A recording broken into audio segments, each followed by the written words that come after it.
विठ्ठल श्री ज्ञानदेव तुकाराम पंढरीनाथ भगवान की जय माऊली ज्ञानेश्वर महाराज की जय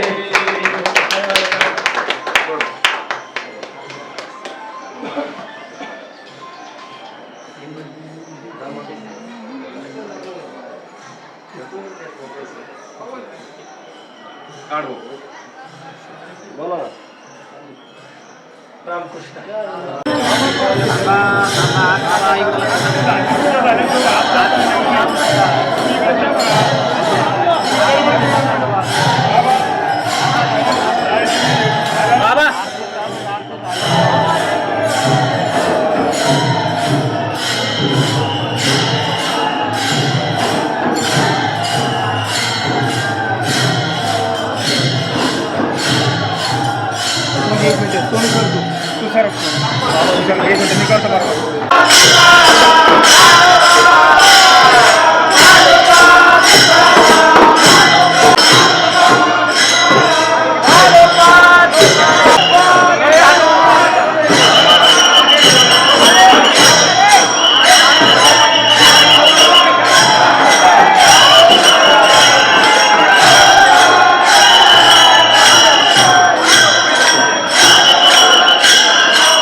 अत्यंत आनंदाचा आणि भाग्याचा हा क्षण आहे.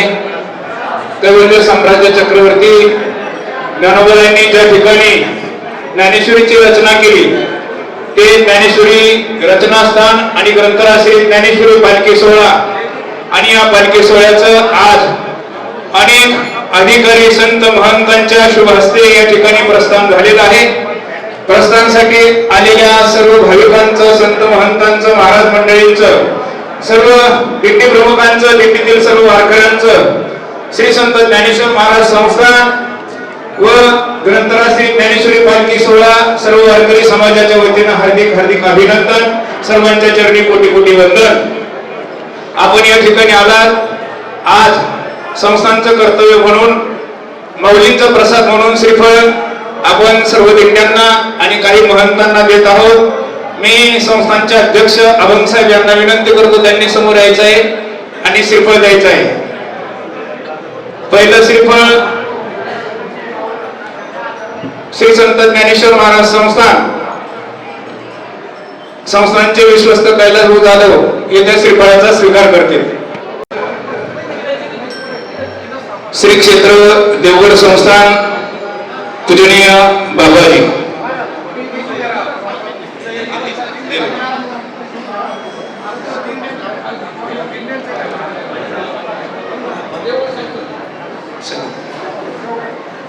श्री क्षेत्र देवगड संस्थान.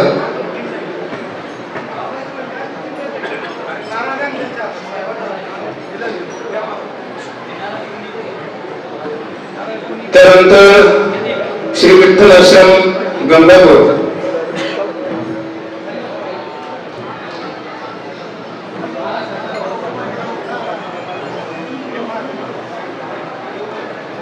त्यानंतर सद्गुरु योग महाराज संस्थान आखेगाव.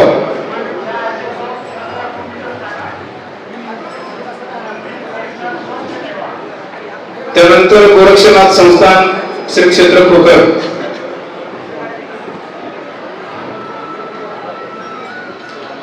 त्यानंतर वैकुंठवासी सद्गुरु सत्यविजय बाबा दिंडी क्रमांक 2.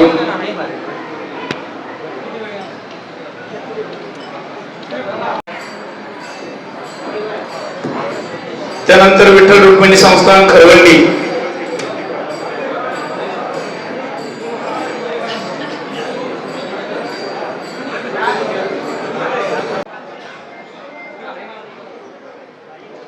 दिंडी क्रमांक 8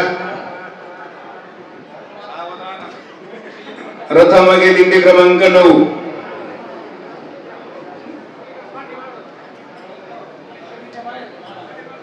दिंडी क्रमांक 10.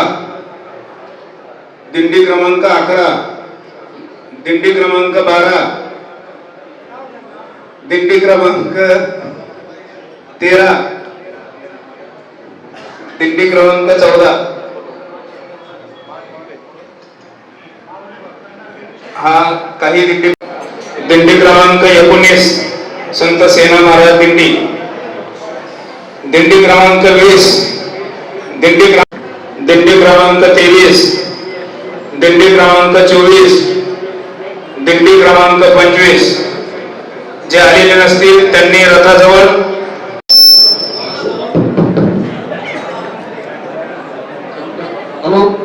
खरं तर निवास असतो चौकाशिवाय कोणी बोलायचं नाही आणि बरोबरही आहे. पण आपल्याला अजून काही प्रथा परंपरा कळेपर्यंत थोडस. यानंतर आपले जे ओढे सोहळे परंपरेने जे गावकरी मंडळी असतात, इथून पालखी उचलून मिरवण्याचा मान हा गावकऱ्यांचा असतो. म्हणजे जसं आळंदीकर, ग्रामस्थ मंडळी, नागरिकांना, तरुण बांधवांना, नगराध्यक्ष, सर्व मंडळींना म्हणजे तुम्ही इथं पाहिजे आणि आमचा मान आहे. उद्धव महाराज त्याचं मार्गदर्शन करतील तर पुढच्या वर्षी उलट तुम्हाला थांबा थांबा म्हणायचं अशी वेळ आली पाहिजे. तर इथं नेवासकर मंडळी, आता ग्रामस्थ मंडळी म्हणून पहिला उद्धव महाराज पालखी उचलायला होतं, म्हणजे पुढच्या वर्षी बरोबर होईल. चला 1 मिनिट फक्त. नमामि सद्गुरुं शांतं सच्चिदानंद विग्रहम पूर्ण ब्रह्मपरानंद मीशमालंदी वल्लभम.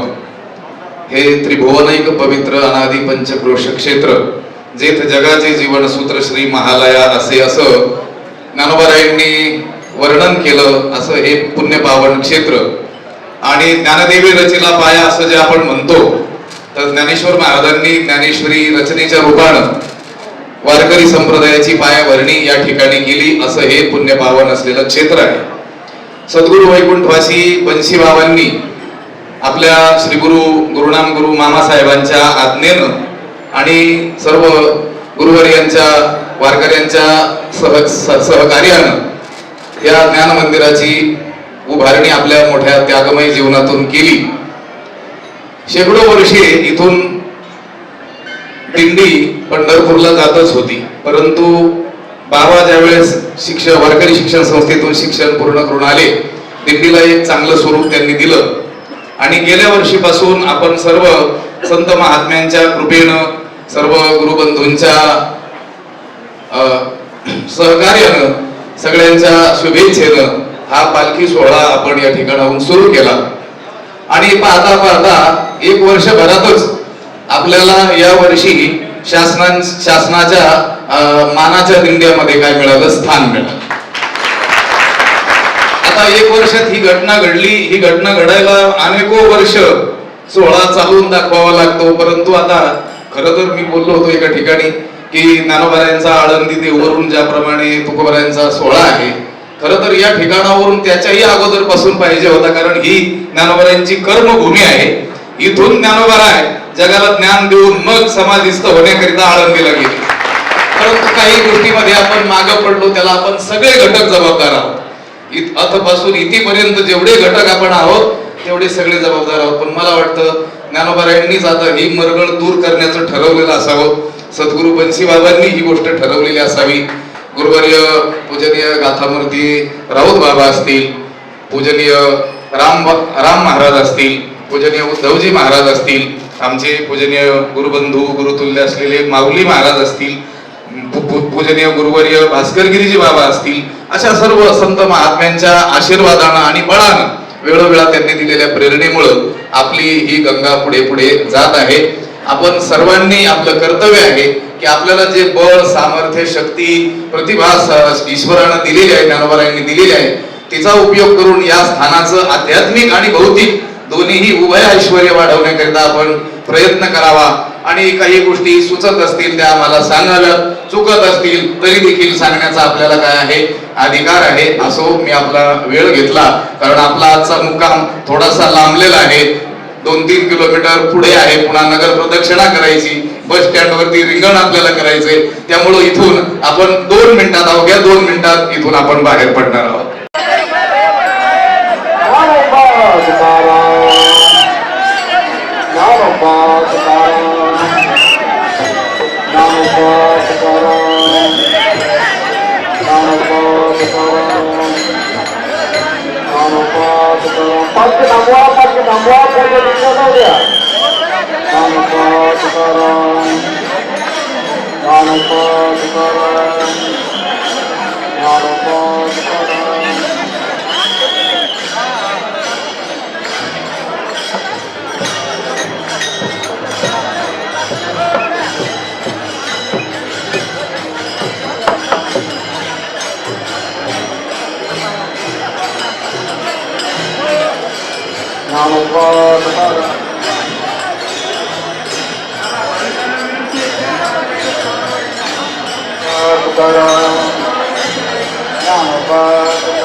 Namo